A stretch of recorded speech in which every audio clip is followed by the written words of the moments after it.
like this battery, read on it how many volts and how many amps. It should tell you somewhere.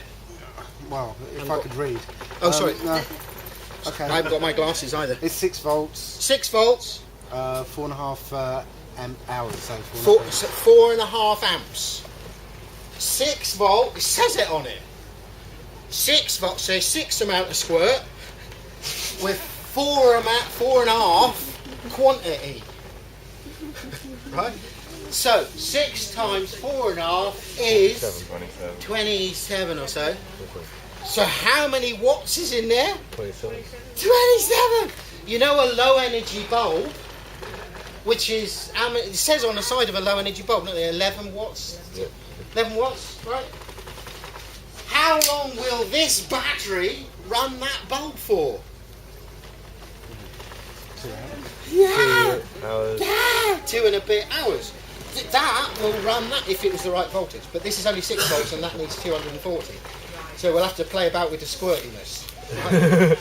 But that's to do with the quantity of power required. Okay? So, E equals mc squared, right? This is so simple. Energy, I'm not sure that I believe in it. I'm just explaining what they're talking about.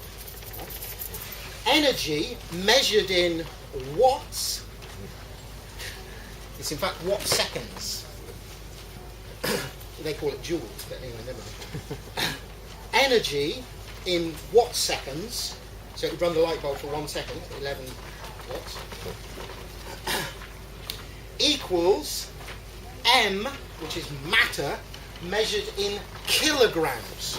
So if we've got a bag of sugar, which is a kilogram, or a carton of orange juice, which is a litre, same thing, right? It's a kilogram. So if we got a kilogram of anything, don't care what it is, just don't care. No matter feathers, neutronium, whatever. A kilogram of stuff, doesn't matter what it is. That gets really interesting. So the number of watts, seconds, equals a kilogram times c squared. Well, c is the speed of light, which is 300,000 meters per second. So it's 300,000 squared times 300,000. That's E equals mc squared. So what that's saying is the amount of energy in a kilogram of stuff is 300,000 times 300,000 watts. Watt seconds.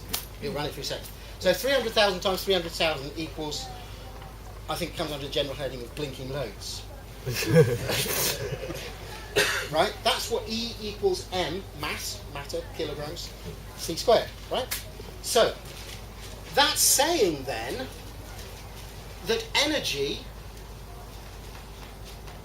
and matter are transferable between each other. You can get the matter and turn it into energy. Therefore, you could get energy and squish it up and make matter. Now you as a being are a source point of energy. You create energy. And like I was saying, you can detect these energies, wherever you are. You're in people's spaces. So these energies and things, enthusiasm, apathy, exhilaration, anger, action. So energies we create as beings. I'm not just talking about you eat digestive biscuits and the body gets muscles going. I mean you as a being. Somebody can eat digestive biscuits and sit in apathy all day long. Somebody else can eat digestive biscuits and fly around in aeroplanes and have an exhilarating time. So digestive biscuits are not the cause of personal energy. That's from you. That's your choice. So you as a being are a source point of energy. And therefore, squished up over it, congealed, becomes matter. And thus, there is light. Excuse me, I'm going to get rather biblical here. And thus there is the planet, and thus there is the entirety of the physical universe. But what we're doing here is we are agreeing upon a solidified imagination. Will that do? If you take the word imagination, by the way, does everybody know where that comes from? It's a beautiful word.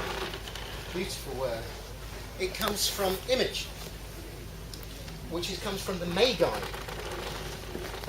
The Magi were the original three magicians, if you like, who visited Jesus, and the original astrologers that brought frankincense and myrrh and all that business. But they were the original magicians, were the Magi. It's in fact where we get the word magistrate and the word majesty, right? But also the word imagination, and the word imagination means to bring in and im are transferable in Latin, and it means to bring in magic. That's actually what the word imagination means. They weren't the original magicians, the magicians long before them guys now. Yes, that's what I'm saying. They weren't the original magicians, but the word magic comes from Magi, are not referring to the biblical thing. Sorry, I did say biblical. I meant only because I was saying, and thus there is light, and but that's from all of us. We are all the source points of matter, energy, space, and time, and we're not dependent on those things, which also makes us untrappable, by the way. Because if there's nothing to cling on to, see, you as a being, you have no mass, no motion, no wavelength, no position in time or space. You are exterior to the physical universe. And we hold on to these wavelengths, and some of these wavelengths contain energy, and thus matter. And thus, blank, you end up with the physical body. That's probably going a little bit too far. So, just, excuse me. But, before that, you as a soul, you as a spirit, as you drop one body, go off to another, then you are carting round with you some energies that you don't need to, but you're kind of treasuring them, and some of them you've kind of forgotten. So you're not necessarily willingly and causatively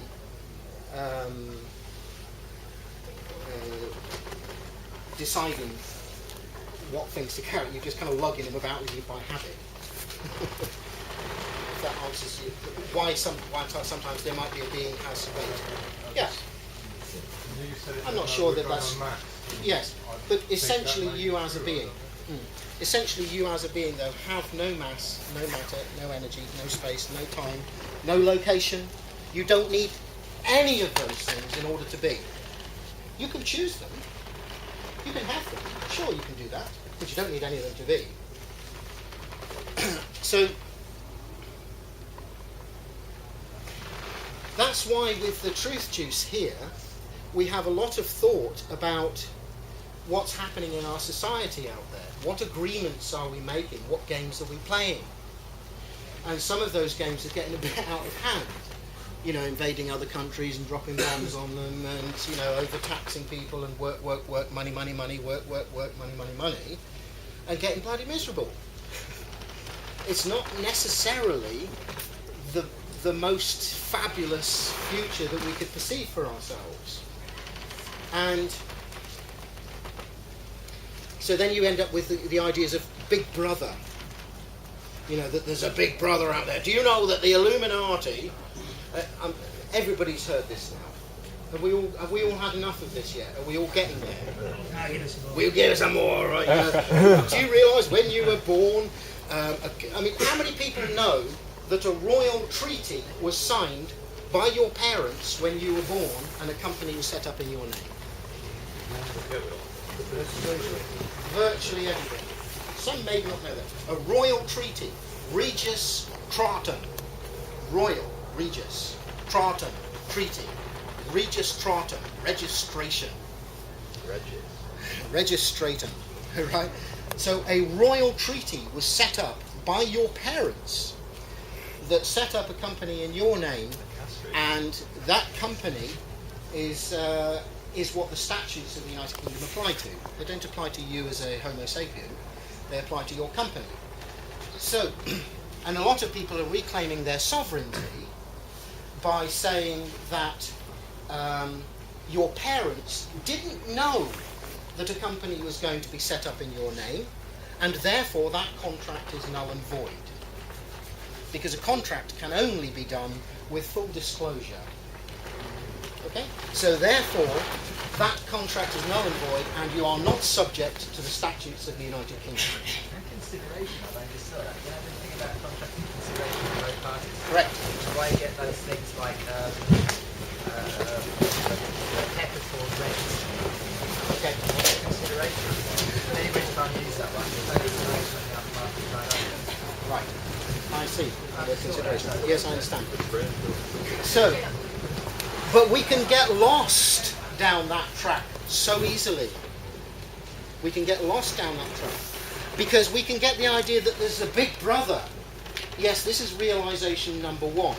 From being a complete, as David Icke would call them, sheeple, closed in, just come home, watch telly, do your thing. But then you begin to realise, well, hang on a minute, they could be controlled. You're being controlled now. Really? Really? You start realising that there's a big brother. The realisation that comes after that is your big brother. That's you. The Illuminati, that's you. Whatever you want to call them, of course it's you. This is your universe, right? You're experiencing it, right? If you want to take full command of your entire universe and everything that you're experiencing, then it's mine. That's my George Bush. That's my Iraq that I stupidly invaded. When will I ever learn? Got it?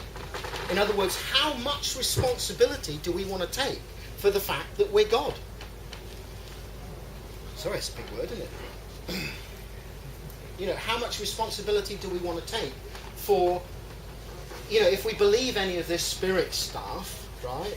And any of this imagination stuff, if we believe any of this stuff, then we need to take responsibility for the fact that not only do we have the power of attraction, many people have watched a film recently called The Secret, and there's another one somebody showed me yesterday. There's lots of stuff all over the internet. Come on, there's this massive consciousness all arising, and the power of attraction.